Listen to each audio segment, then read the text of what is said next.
असंभव, ये शब्द हम कितनी बार सुनते हैं, है ना? पर क्या इसका सच में कोई मतलब है?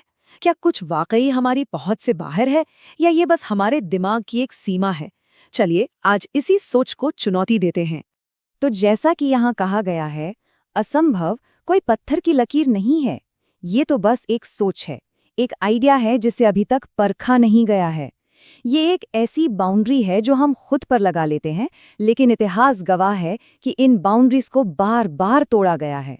चलिए जरा इतिहास में पीछे चलते हैं और देखते हैं कि कैसे बड़े बड़े एक्सपर्ट्स की बातें धरी की धरी रह गईं जब कुछ लोगों ने असंभव को चुनौती देने की हिम्मत दिखाई।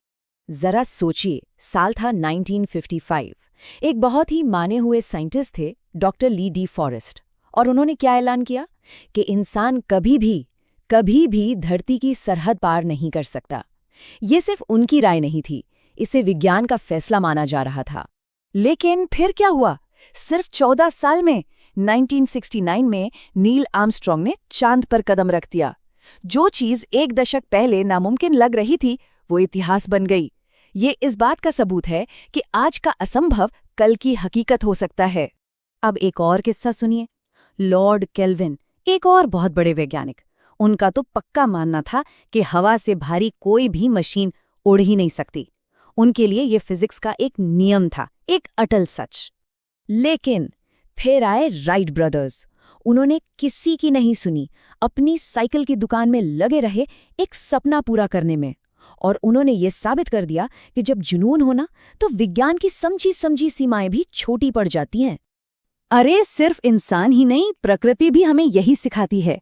साइंस के हिसाब से ततैया के पंख उसके शरीर के लिए बहुत छोटे हैं, वो उड़ ही नहीं सकता।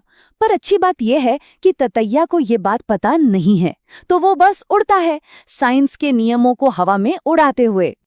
तो ये तो हुई विज्ञान की बातें। अब जरा कुछ पर्सनल कहानियों की तरफ चलते हैं।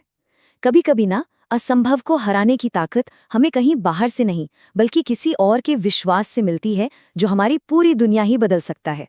ये हैं विल्मा रुडोल्फ। बचपन में पोलियो ने उन्हें ऐसा जकड़ा कि डॉक्टर ने साफ साफ कह दिया, तुम अब कभी नहीं चल पाओगी।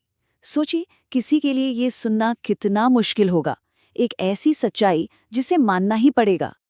लेकिन एक आवाज थी जो डॉक्टर की उस बड़ी सी डिग्री से भी ज्यादा बुलंद थी, उनकी माँ की आवाज। उन्होंने कहा, नहीं, तुम चलोगी। बस विल्मा ने उस एक आवाज पर यकीन किया, डॉक्टर पर नहीं। और उस यकीन का नतीजा, अरे विल्मा सिर्फ चली ही नहीं, वो दौड़ी, और ऐसा दौड़ी कि एक नहीं, दो नहीं, पूरे 3 ओलंपिक गोल्ड मेडल जीत लिए। जिस लड़की के लिए चलना असंभव था, वो दुनिया की सबसे तेज दौड़ने वाली महिला बन गई। यही है विश्वास की ताकत। अब जो कहानी है वो दिखाती है कि कैसे एक माँ का यकीन इतिहास का रुख बदल सकता है। ये कहानी है महान वैज्ञानिक अल्बर्ट आइंस्टीन की। जरा उस सीन को सोचिए। 8 साल का एक बच्चा स्कूल से घर आता है। उसके हाथ में एक बंद लिफाफा है। उसे नहीं मालूम कि उस कागज के टुकड़े में उसका पूरा भविष्य लिखा हुआ है। उसकी माँ ने वो चिट्ठी खोली, पढ़ी, और उनकी आंखों में आंसू आ गए। लेकिन अपने बेटे की तरफ देखकर उन्होंने एक अलग ही कहानी सुनाई। उन्होंने कहा, इसमें लिखा है कि तुम एक जीनियस हो, ये स्कूल तुम्हारे काबिल नहीं है, मैं तुम्हें घर पर पढ़ाऊंगी। उन्होंने अपने बेटे को यकीन दिलाया कि वो खास है। वो बच्चा बड़ा होकर बना एल्बर्ट आइंस्टाइन। कई साल बीत गए, माँ का देहांत हो गया, और एक दिन घर का पुराना सामान देखते हुए आइंस्टाइन को वही पुरानी चिट्ठी मिली। जब आइंस्टीन ने उस चिट्ठी को खोला तो वो रो पड़े। असल में उसमें लिखा था, आपका बच्चा मंदबुद्धि है, वो हमारे स्कूल के लायक नहीं है। उस पल आइंस्टाइन को समझ आया कि उनकी माँ ने सिर्फ एक झूठ नहीं बोला था, उन्होंने उनके लिए एक नई सच्चाई बना दी थी। एक माँ के विश्वास ने दुनिया को आइंस्टाइन दे दिया। तो फिर असंभव है क्या? ये सारी कहानियां हमें क्या बताती हैं? यही कि असंभव अक्सर दूसरों की एक राय होती है, एक सीमा जो समाज या एक्सपर्ट्स हम पर लगा देते हैं। तो अब से जब कोई कहे कि ये नहीं हो सकता, तो इसे एक चुनौती की तरह लीजिए। ये साबित करने का मौका है कि वो गलत हैं।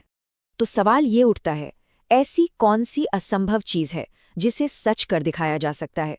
याद रखिए, इतिहास वही लोग लिखते हैं जो असंभव को चुनौती देते हैं। अब किसकी कहानी लिखी जाएगी?